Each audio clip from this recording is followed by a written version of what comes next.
Hej og velkommen til A New Dimension TV. Du har tjekket ind, fordi du godt vil have 3 gode grunde til at arbejde med dine personlige værdier. Og det er så heldigt, at den kommer vi til at præsentere for dig lige i løbet af det her klip.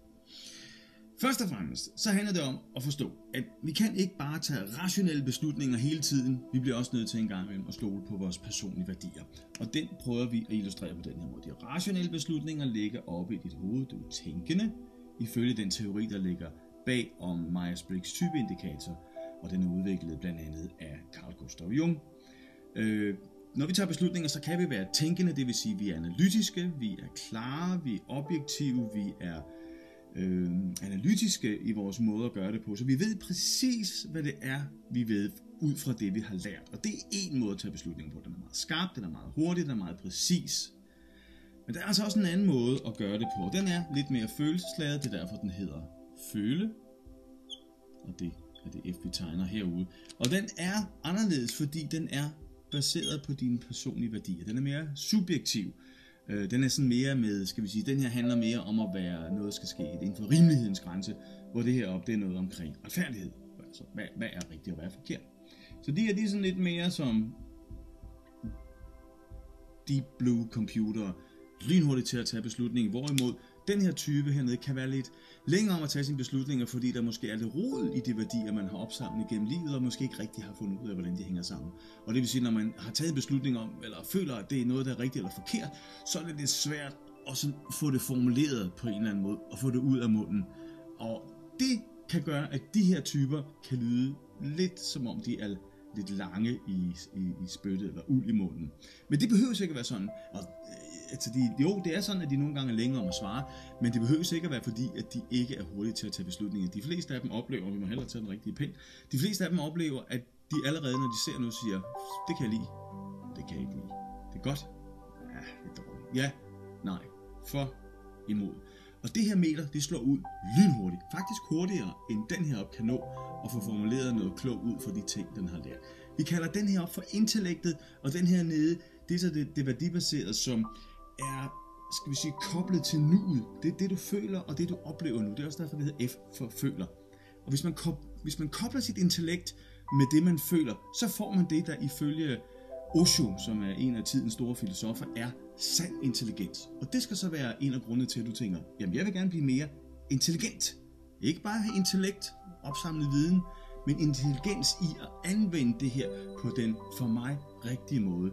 Forhåbentlig til gavn for verden og til gavn for de mennesker, der er omkring dig.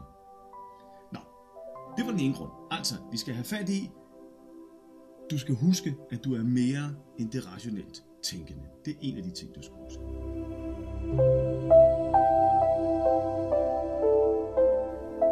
Den næste ting, du skal huske, det er, at der er en kombination i os alle sammen. Vi er ikke kun det ene eller det andet. Hvis nu man siger, at vi har tænkerne herude på den ene ende af sådan en skala, og følerne kan vist lige komme helt herud til, de er her. Så kan du godt forestille dig, at der er mange kombinationer. Selvfølgelig er der måske skal vi rykke den lidt ind i skærmen, den her. Der er måske en kombinationsmulighed.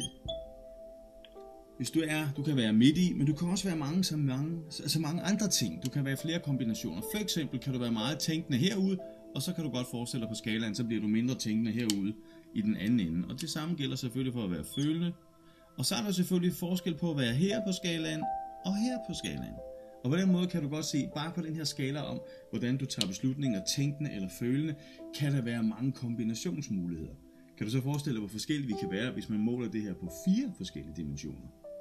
Det kan vi komme tilbage til, når du på et tidspunkt stikker hovedet ind og er interesseret i at høre om Myers-Briggs typeindikator. Men altså, den anden ting, jeg vil lære dig omkring det her med at lære dine værdier, det er, at vi alle sammen nok må indse, at vi er et sted midt mellem de her to. Ikke et sted midt imellem, men ind imellem her, tvær tænkende eller følende, et eller andet sted på den her skala, der findes lige præcis din unikke profil.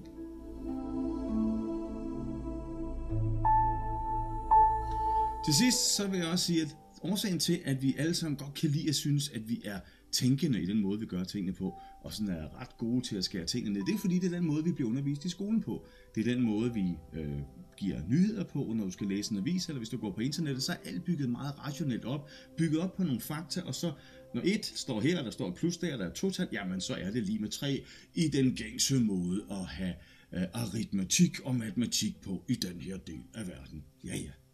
Men følerne kan sige, at det kan godt være 1 plus 1 skal give 3, eller 2, eller 3, eller et eller andet. Det er også lige meget. Jeg synes bare ikke, det er i orden. Og det er sådan noget, som tænkerne synes, det giver jo ikke mening. Nej, men det kan da godt være, at jeg som føler synes, at det er noget pjat, at man skal bruge tid på at lægge tal sammen. Skal vi ikke hellere bruge tid på at være glade og synge nogle sange, eller skal vi ikke bruge tid på at snakke filosofisk omkring, hvad alle de her ting omkring matematik, hvad de kan gøre for menneskeheden?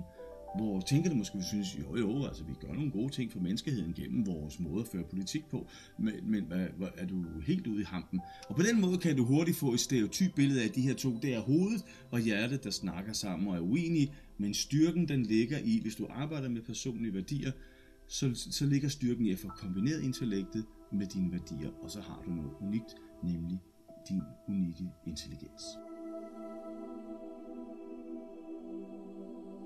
Det sidste, jeg vil sige, det er, at hos A New Dimension arbejder vi med personlige værdier, både når vi coacher, når vi laver undervisning på vores åbne kurser, også når vi har teamudvikling, så kan vi godt lide at arbejde med personlige værdier og koble dem til de virksomhedsværdier, som alle virksomheder har. Det er også vigtigt for os at sige, at arbejdet kan gøres på en anden måde, og vi arbejder på hele tiden at forbedre et audio learning program, som du kan tage hjemme hos dig selv. Der ligger en webcast omkring, hvordan vi har tænkt os at gøre det, og hvordan programmet ser ud, og vi håber, du får lyst til at være med og får en stor viden omkring dine personlige værdier, og gør det lettere for dig at blive intelligent på din måde. Du kan, hvad du vil, hvis du virkelig vil, siger vi, og det tror vi på. Tak fordi du kiggede med.